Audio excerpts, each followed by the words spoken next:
बसम अल्लाह अर्रहमान अर्रहीम। एक बादशाह था जिसकी 7 बेटियां थीं। एक दिन बादशाह बहुत खुश हुआ और अपनी बेटियों से कहने लगा, मैं तुमसे जो सवाल करूंगा तुम अगर उसका सही जवाब दोगी तो मैं तुम्हारा मन चाहा तोहफा दूंगा। सब एक कतार में खड़ी हो जाओ। सबकी धार में खड़ी हो गईं। बादशाह ने पूछा कि तुम किसका दिया खाती हो और किसका दिया हवा पहनती हो। 7 में से 6 बेटियों ने जवाब दिया कि हुजूर आबाद का दिया खाती हैं और आप ही का दिया हवा पहनती हैं। बादशाह उनके उस जवाब पर बहुत खुश हुआ और उन्हें उनके मन चाहे तो दे आए। सबसे छोटी बेटी से पूछा तो उसने जवाब दिया कि मैं अपने रब का दिया हवा खाती हूँ और अपने नसीब का पहनती हूँ और यही मेरी किस्मत है। बादशाह उसके जवाब पर बहुत हैरत ज़दा हुआ और बहुत तेश में आ गया। बादशाह ने अपने नौकरों को हुक्म दिया कि उसको जंगल में छोड़ाओ। मैं भी देखता हूँ मेरे बगैर ये कैसे खाती है और कैसे पहनती है। बादशाह ने शहजादी से उसके सारे ज़ेवरात और महंगे कपड़े ले लिए और खस्ता हाल कपड़ों में जंगल में छोड़ाया। शहजादी मुतमईन थी और अल्लाह पर तवक्कुल था। सब सिपाही शहजादी को जंगल में छोड़कर वापस आ गए और शहजादी जंगल में अकेली रह गई। शहजादी अधर अधर देखने लगी, चारों तरफ दरख्त ही दरख्त है। दोपहर से शाम हो गई तो शहजादी ने सोचा क्यों न रात के लिए लकड़ियां इकट्ठी कर ली जाएं। उससे रात भी गुजर जाएगी और आग को देखकर कोई जंगली जानवर भी करीब नहीं आएगा। लकड़ियों की तलाश में जब शहजादी निकली तो इसे जंगल में एक झोंपड़ी नजर आई जहां बाहर एक बकरी बंधी हुई थी और अंदर से खांसने की आवाज आ रही थी। जंगल में झोंपड़ी कैसे? शहजादी पहले तो बहुत हैरान हुई कि वीरान जंगल में झोंपड़ी कैसे। फिर वो झोंपड़ी के अंदर दाखिल हुई तो देखती है कि एक बूढ़ा ज़ाइफ चारपाई पर लेटा खांस रहा है और खानिस्ते पानी पानी पकारा रहा है। शहजादी ने अधर अधर निगाहें दौड़ाई तो इसे एक तरफ पानी का घड़ा मिला। उसने उसमें से बोरे को पानी पिलाया और झोंपड़ी की साफ सफाई कर दी। बोरा पानी पीने के बाद शहजादी से पूछने लगा, बेटी तुम कौन हो और उस वीरान जंगल में अकेली क्या कर रही हो? उस पर शहजादी ने सारा माजरा बयान किया कि वो यहाँ कैसे पहुंची। ये सुनकर बोरे ने शहजादी को झोंपड़ी में रहने का कहा कि मैं शहर में काम करता हूँ, सुबह सवेरे में चला जाऊंगा और 8 दिन बाद वापस आऊंगा। झोंपड़ी में खाने पीने का सामान है और करीब ही नदी है तो वहां से पानी भर लेना।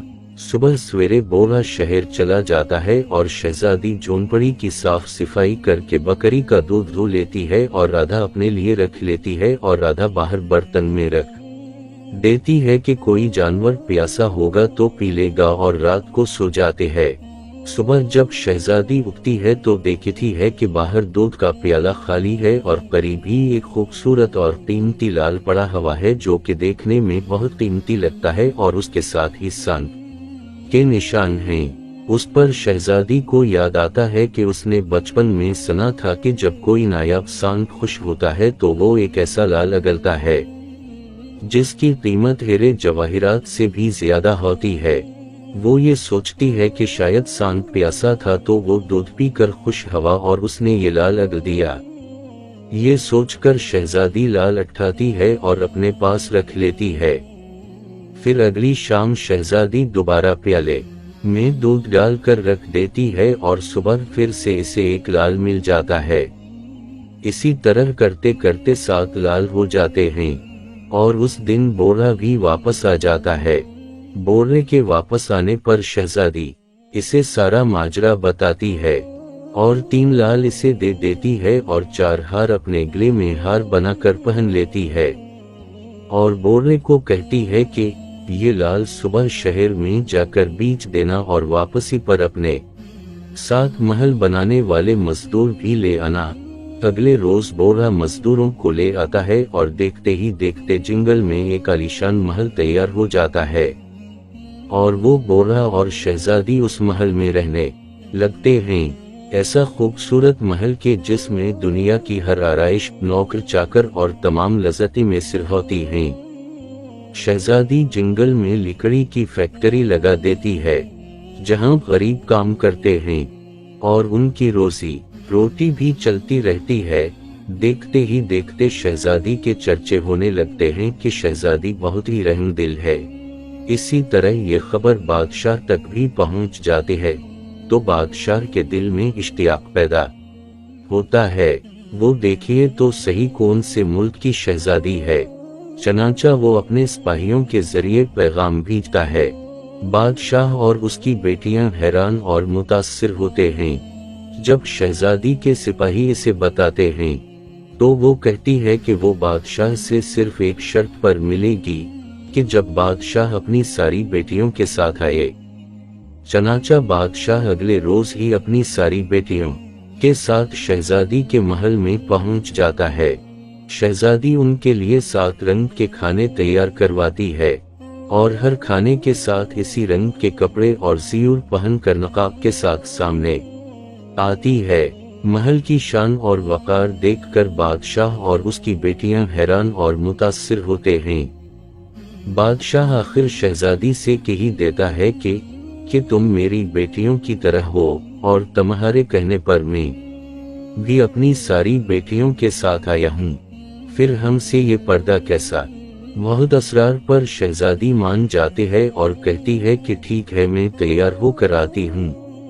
उस पर बादशाह की बेटियां आपस में सरगोशी करती है कि इतनी तो तैयार है, अब और कितना तैयार होगी। कुछ देर बाद बादशाह देखा है कि दूर से कोई खस्ताहाल कपड़ों में उसकी तरफ आ रहा है। गौर करने पर बादशाह को याद आता है और कहता है, ये तो जिंदा है, मैं तो समझा था कि मर गई। मेरे सिपाहियों ने ही कहा था कि जंगल में शहजादी मौजूद नहीं। ये देखकर बादशाह खुशी से झूम उठता है और कहता है, शहजादी को बुलाओ, मैं तुम्हें उससे आजाद करवा लूंगा, फिर चाहे वो तुम्हारी कीमत में मेरी सारी हुकूमत ही क्यों न मांग ले। ये सुनकर शहजादी मुस्कुरा कर कहती है कि अबा हुजूर, मैं ही वो शहजादी हूँ। मैं न कहती थी कि मैं अल्लाह का दिया खाती हूँ और अपने नसीब का पहनती हूँ। बस इसी अल्लाह का एहसान है कि आज मुझे इतना अता किया कि आज मैं आपसे भी ज्यादा अमीर हूँ। उस पर शहजादी उन्हें बताती है सारा हाल कि वो यहाँ कैसे पहुंची और दिखाती है वो हार जिसमें अभी भी 4 लाल मौजूद थे। ये देखकर बाकी शहजादियां दिल ही दिल में उस पर रश्क करने लगती हैं और कहती हैं कि काश हमने भी उस वक्त यही कहा होता कि हम अल्लाह का दिया खाती हैं और अपने नसीब का पहनती हैं। तो दोस्तों, हमेशा अल्लाह का शुक्र अदा करो। वो जिस हाल में रखे उसका जिक्र करो। वो ज़ात कभी तुम्हें अकेला नहीं छोड़ेगी। अगर मेरी वीडियो पसंद आए तो लाइक, शेयर और मेरे चैनल इंटरेस्टिंग वाक़यात को ज़रूर सब्सक्राइब कर दें। शुक्रिया।